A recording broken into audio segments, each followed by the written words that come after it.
Hello everyone, कैसे हो आप सब। आई होप आप सब बिल्कुल अच्छे होंगे। तो गाइस, आज हम द हिंदू का एक इम्पॉर्टेंट आर्टिकल कवर करेंगे और इसको वर्ड टू वर्ड समझने की कोशिश करेंगे सिंपल आसान शब्दों में। ये आर्टिकल सिर्फ इंग्लिश सीखने में आपकी हेल्प नहीं करेगा, बल्कि ये करंट अफेयर्स के को भी बूस्ट करेगा।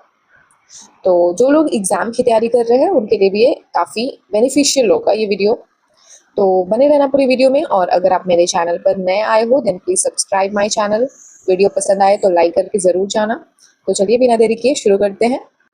Sports bill in Lok Sabha. खेल विधेयक लोकसभा में। One board to oversee federations. एक बोर्ड महासंघों की निगरानी के लिए। तो एक्चुअली में एक नेशनल स्पोर्ट्स बिल पेश किया गया है लोकसभा में। अब उसमें क्या चीज़ें हैं वो हम इस आर्टिकल में समझेंगे। लेकिन कहा गया है कि महासंघों की फेडरेशंस की निगरानी के लिए भी एक बोर्ड होनी चाहिए, उनको मॉनिटर करने के लिए।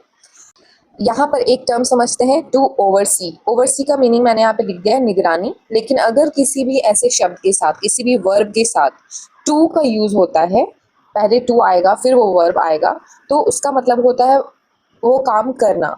जैसे टू गो तो जाना, ठीक है। तो टू ईट खाना, टू रन दौड़ना, इस तरह से होता है। तो चलिए आगे बढ़ते हैं। प्रपोज्ड नेशनल स्पोर्ट्स बोर्ड, प्रस्तावित राष्ट्रीय खेल board, will have powers. Will have मतलब होगी उसके पास पावर्स, उस चीज के लिए शक्तियां होंगी। टू रेगुलेट फेडरेशंस, महासंघों को विनियमित करने का, ठीक है। इंश्योर अकाउंटेबिलिटी, जवाबदेही सुनिश्चित करने। एंड और decide recognition linked to government funding, और सरकारी वित्त पोषण से जुड़ी मान्यता तय करने की भी शक्तियां होंगी।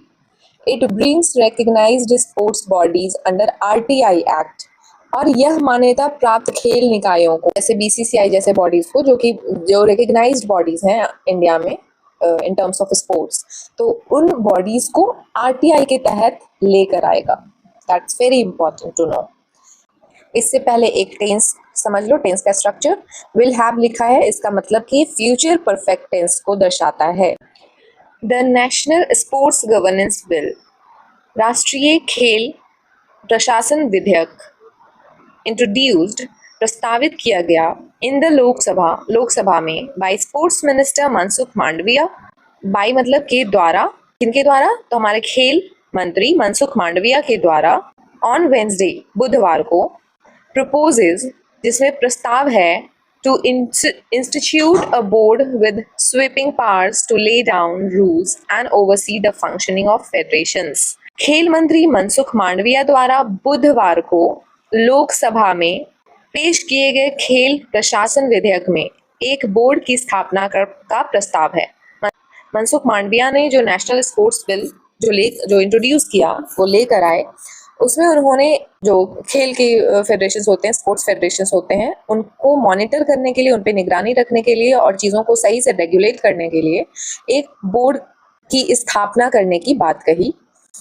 Including the cash rich board of control of cricket in India, जिसमें नकदी संपन्न, मतलब एक ऐसा बोर्ड जो इन टर्म्स ऑफ मनी काफ़ी संपन्न है, प्रॉस्पेरस है, जिसका नाम है board of control of cricket in India, जिसे इन शॉर्ट हम कहते हैं बीसीसीआई। तो वो भी शामिल है, मतलब उनकी भी मॉनिटरिंग की जाएगी। तो ये क्वेश्चंस एग्जाम में आ सकता है कि किस स्पोर्ट्स फेडरेशन को आरटीआई के तहत या फिर बोर्ड के तहत लाने की बात की जा रही है। The proposed national sports board, प्रस्तावित राष्ट्रीय खेल board, will create a stringent system for accountability. प्रस्तावित राष्ट्रीय खेल बोर्ड जवाबदेही के लिए एक कठोर प्रणाली बनाएगी। स्ट्रिंजेंट मतलब काफी strict. All national sports federations will have to attain its recognition for access to union government funds. तो सभी महासंघों को केंद्र सरकार के धन तक, मतलब केंद्र सरकार द्वारा जो उनको फंड मिलेगी, उन तक पहुंच के लिए इसकी मान्यता प्राप्त करनी होगी। मतलब उनको तभी वो पैसे मिलेंगे केंद्र सरकार की तरफ से, जब तक आप उस बोर्ड के तहत ना आ जाओ। Understood? Let's move further. Another striking feature is the proposal for a national sports tribunal. Another मतलब एक और, दूसरा, striking मतलब उल्लेखनीय, फीचर विशेषता, राष्ट्रीय खेल न्यायाधिकरण का प्रस्ताव है। मतलब एक और जो उल्लेखनीय विशेषता है, another striking feature is the proposal, एक और प्रस्ताव, for a national sports tribunal. Sports से रिलेटेड कोई डिस्प्यूट होता है, किसी तरह का कोई कॉन्फ्लिक्ट होता है, तो उस ट्राइब्यूनल में उसकी सुनवाई हो सकती है। Which will have the powers of a civil court, जिसके पास एक सिविल न्यायालय के समान शक्तियां होंगी, एंड डिसाइड डिस्प्यूट्स, और जो निर्णय करेगी डिस्प्यूट्स का, विवादों का, ranking from section two election involving federations and athletes, जो महासंघों और एथलीटों से जुड़े चयन से लेकर चुनाव तक के विवादों का निपटारा करेगा। What does it mean? कभी कभी आप सुने होंगे कि ओलंपिक में जाने के लिए चूज किया जाता है किसी प्लेयर को, तो वहाँ पे भी कॉन्फ्लिक्ट्स आते हैं। फिर रिसेंटली हमने देखा था जो विनेश फोगाट के साथ हुआ, उन डिस्प्यूट्स को खत्म करने के लिए ट्राइब्यूनल को भी स्थापित किया जाए, उसका भी प्रपोजल वो लेकर आए। वंस इंस्टीट्यूटेड, एक बार स्थापित होने के बाद, द ट्राइब्यूनल्स डिसीजंस, न्यायाधिकरण, ट्राइब्यूनल ही समझ लो, ट्राइब्यूनल के निर्णयों, can only B challenged in the supreme court. तो एक बार जब स्थापित हो जाएगा, इंस्टीट्यूशन जो है वो एस्टैब्लिश हो जाएगा, उसके बाद जो ट्राइब्यूनल के निर्णय होंगे, जो डिसीजंस होंगे एट द एंड, उसको आप सिर्फ और सिर्फ सुप्रीम कोर्ट में ही चुनौती दे सकते हो, not in the high courts. The bill makes some concessions on the issue of age cap for administrators. विधेयक प्रशासकों के लिए आयु सीमा के मुद्दे पर कुछ रियायतें देता है। By allowing those in the age bracket of 70 to 75, उनको अनुमति देकर जो 70 से 75 वर्ष के आयु वर्ग के लोगों को, टू कंटेस्ट इलेक्शंस, चुनाव लड़ने की, if the international bodies, statutes and bylaws allow for it, यदि अंतर्राष्ट्रीय निकायों के कानून और उपनियम इसकी अनुमति देते हैं, तो 70 से 75 वर्ष की आयु वर्ग के लोगों को चुनाव लड़ने की अनुमति इसके लिए दिया जा सकता है। As a part of the preparatory activities, तैयारी गतिविधियों के एक भाग के रूप में, for the bidding of summer Olympic games 2036, ग्रीष्मकालीन ओलंपिक खेल 2036 की बोली लगाने की तैयारी गतिविधियों के एक भाग के रूप में, इट इज इम्पेरेटिव, यह महत्वपूर्ण है, आवश्यक है, इम्पेरेटिव मतलब नोट कर लेना, इम्पॉर्टेंट, आवश्यक, कि the sports governance landscape undergoes a positive transformation, यह विधेयक आवश्यक है कि खेल प्रशासन गुजरे एक पॉजिटिव, एक सकारात्मक परिवर्तन से, टू ब्रिंग बेटर आउटकम्स, अच्छे और बेहतर परिणाम लाने के लिए, स्पोर्टिंग एक्सेलेंस, खेल उत्कृष्टता लाने, और aid in improved performance in major international competitions, और प्रमुख अंतर्राष्ट्रीय प्रतियोगिताओं, जैसे जो सबसे ज़्यादा इम्पोर्टेंट होता है वो होता है ओलंपिक और एशियन गेम्स, और जितने भी ऐसे गेम्स होते हैं जो इंटरनेशनली खेले जाते हैं, उनमें बेहतर प्रदर्शन में सहायता के लिए।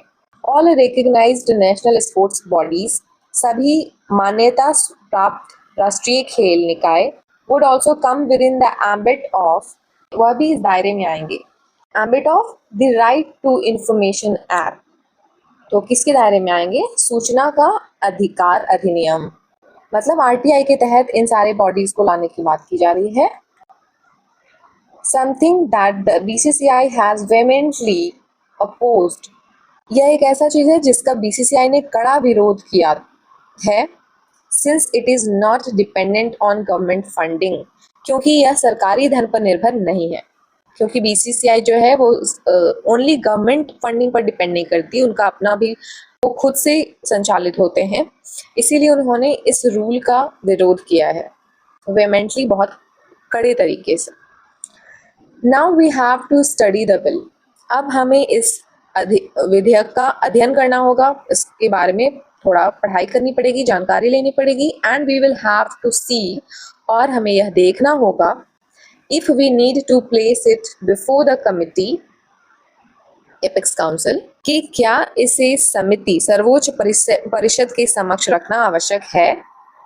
We can only comment after that, हम उसके बाद ही कोई टिप्पणी कर सकते हैं।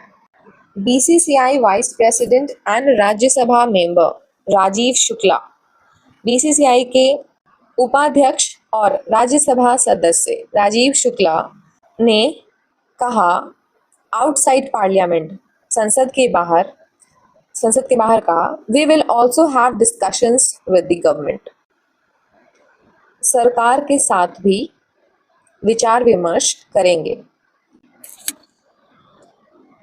द मिनिस्ट्री हैज इंसिस्टेड, मंत्रालय ने जोर देकर कहा है कि, देखो हैज के साथ वर्ब का थर्ड फॉर्म, यहाँ पे हैज इसलिए लगा क्योंकि एक मिनिस्ट्री की बात हो रही है, ये सिंगुलर वर्ड है तो सिंगुलर के साथ हैज का यूज करते हैं। अगर प्रेजेंट परफेक्ट टेंस का बात करना हो, चुका है, चुकी है, किया है, या है, ही है, तो सिंगुलर वर्ड है उसके साथ हैज। अगर यहाँ पे प्लूरल होता है जैसे मिनिस्ट्रीज, बहुत सारी मंत्रालय हैं, तो हैव का इस्तेमाल करते हैं। I hope it's clear. तो मंत्रालय ने जोर देकर कहा है कि the BCCI will have to comply with, BCCI को इसका पालन करना होगा, किसका, the provisions of the bill, इस विधेयक में पारित होने के बाद इसके प्रावधानों का पालन करना होगा। कंप्लाई विद का मतलब होता है उस चीज को फॉलो करना या उसका पालन करना। Once it becomes an act, एक बार यह एक्ट बन गया तो बीसीसीआई को इसका पालन करना होगा। The NCB will comprise a chairperson and its members will be appointed by the union government from amongst persons of ability, integrity and standing. NCB जो होंगे उसमें शामिल होंगे, चेयरपर्सन होंगे और उसके मेंबर्स होंगे जो अपॉइंट किए जाएंगे, will be appointed by the union government, केंद्र सरकार के द्वारा उनका चयन होगा। कहाँ? From amongst persons of ability, integrity and standing. From amongst मतलब उन लोगों में से जो योग्य होंगे, ईमानदार होंगे। There is a felt need for a comprehensive legislation, एक आवश्यकता महसूस की जा रही है फॉर अ कॉम्प्रिहेंसिव लेजिस्लेशन, एक व्यापक कानून की, to improve the governance of the sports bodies, खेल निकायों के संचालन में सुधार लाने के लिए, एंड अचीव बेटर रिजल्ट्स, और बेहतर परिणाम प्राप्त करने के लिए इन स्पोर्ट्स, खेल में, and reduce the disputes and litigation, और तथा विवादों और मुकदमों को कम करने के लिए inter Alia involving sports federations, जिसमें खेल संघों को भी शामिल किया जाना चाहिए, से the objectives of the bill, विधेयक के उद्देश्यों में कहा गया है। तो इसका सीधा सा मतलब हुआ कि खेल निकायों के संचालन के लिए जो स्पोर्ट्स बॉडीज होती हैं उनको सही तरह से रेगुलेट और गवर्न करने के लिए, उसमें सुधार लाने के लिए, खेलों में बेहतर परिणाम प्राप्त करने के लिए, और जो भी डिस्प्यूट्स, कॉन्फ्लिक्ट चल रहे होते हैं उनको कम करने के लिए, खत्म करने के लिए इस लेजिस्लेशन की बहुत ज़्यादा नीड, आवश्यकता महसूस की जा रही है, जिसमें सभी खेल संघों को भी शामिल किया जाएगा। The bill provides for a national sports election panel, इस विधेयक में एक राष्ट्रीय खेल चुनाव पैनल का प्रावधान है, कंसिस्टिंग ऑफ, देखो ऊपर में कॉम्प्राइज हमने देखा था जिसका मतलब ही होता है कंसिस्ट ऑफ, मतलब शामिल है, तो इसमें शामिल होंगे farmer members of the election commission of India, Bharat निर्वाचन आयोग के पूर्व सदस्य, और द स्टेट इलेक्शन कमीशन और former chief electoral officers of the states और डेप्टी इलेक्शन कमिश्नर्स। तो बेसिकली इस बिल में जो नेशनल स्पोर्ट्स इलेक्शन पैनल होंगे, उस पैनल में भारत निर्वाचन आयोग या राज्य निर्वाचन आयोग के पूर्व सदस्य या उप निर्वाचन आयोगों के राज्यों के पूर्व मुख्य निर्वाचन अधिकारी शामिल होंगे। Mister Mandaviya also introduced the national anti doping amendment bill 2025। Mister Mandaviya ने राष्ट्रीय डोपिंग विरोधी संशोधन विधेयक 2025 को भी प्रस्तावित किया, को भी पेश किया, that seeks to incorporate the changes sought by the World Anti-Doping Agency, जिसमें विश्व डोपिंग रोधी एजेंसी द्वारा मांगे गए बदलावों को भी शामिल करने का प्रयास किया गया है, which objected to government interference, जिसने सरकारी हस्तक्षेप में आपत्ति जताई थी in the functioning of the country's anti-doping agency। देश की डोपिंग रोधी एजेंसी के कामकाज में सरकारी हस्तक्षेप की आपत्ति जताई थी वाडा ने, मतलब वर्ल्ड एंटी डोपिंग एजेंसी ने। उनके द्वारा जो डिमांड की गई थी, जो चीजें मतलब कि सरकारी हस्तक्षेप नहीं होना चाहिए, उनकी डिमांड्स को भी फुलफिल करने की बात की जा रही है इस बिल में।